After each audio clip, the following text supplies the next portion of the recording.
और आइए अब देखते हैं समाचार विस्तार से। केंद्रीय स्वास्थ्य मंत्री मनसुख मांडविया आज उज्जैन के श्री महाकाल लोक के नीलकंठ वन परिसर में देश के पहले प्रसादम का शुभारंभ किया। साथ ही महाकाल लोक परिसर में मुख्यमंत्री संजीवनी क्लिनिक सहित 54 मुख्यमंत्री संजीवनी क्लिनिक का भी लोकार्पण किया। इसके साथ ही केंद्रीय स्वास्थ्य मंत्री मनसुख मांडविया ने प्रधानमंत्री Ayushman Bharat health infrastructure mission के अंतर्गत 3 करोड़ 49 लाख रुपए की लागत से 3 इंटीग्रेटेड पब्लिक हेल्थ लैब का विदिशा, बैतूल और उज्जैन में लोकार्पण किया। इसी मिशन के अंतर्गत 6 PRHQ और 13 जिलों में नवीन इंटीग्रेटेड पब्लिक हेल्थ लेबोरेटरी का भूमि पूजन भी किया गया। कार्यक्रम में राष्ट्रीय स्वास्थ्य मिशन मध्य प्रदेश की मानसिक स्वास्थ्य इकाई की ओर से विकसित आम जन को मानसिक स्वास्थ्य से संबंधित मानसिक स्वास्थ्य स्क्रीनिंग ऐप मनहित भी लॉन्च किया गया। वहीं इस पूरे कार्यक्रम में प्रदेश के मुख्यमंत्री मोहन यादव, उप मुख्यमंत्री राजेंद्र शुक्ल भी मौजूद रहे।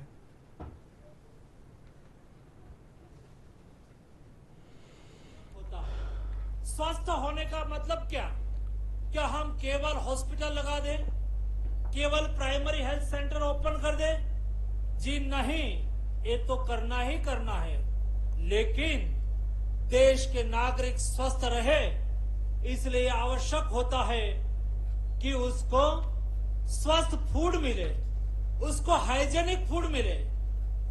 फूड बनाने की क्या पद्धति हो, फूड रखने के लिए क्या चीजें ख्याल में रखनी चाहिए, खाते वक्त कौन सी चीजों को ख्याल में रखना चाहिए, इस सारी SOP के साथ आज देश में पहली फूड स्ट्रीट प्रसादम के नाम से आज महाकाल की इस धरती पर प्रारंभ हुई है।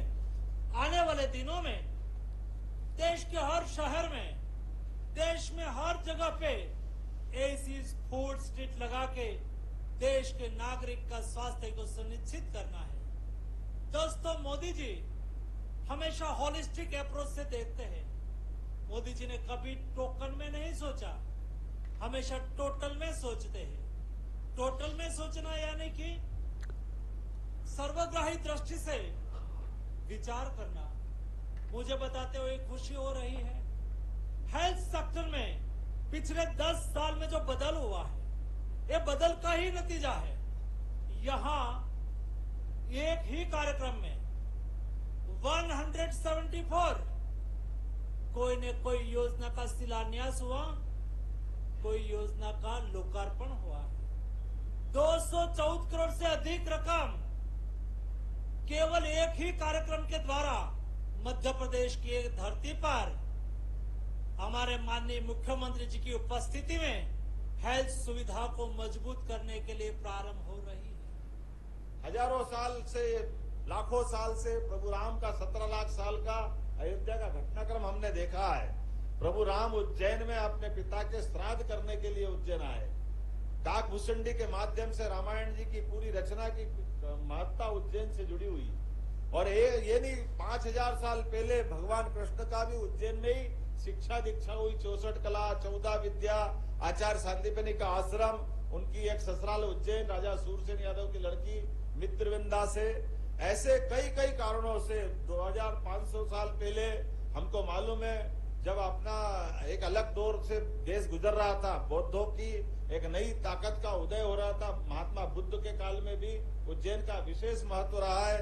2200 साल पहले सम्राट अशोक ने यहीं 10 साल गुजार करके उनकी 2 संतानों का यहाँ संबंध रहा है। यहीं से संघमित्रा और महेंद्र लंका में जाकर के बौद्ध धर्म के प्रसार के लिए गए।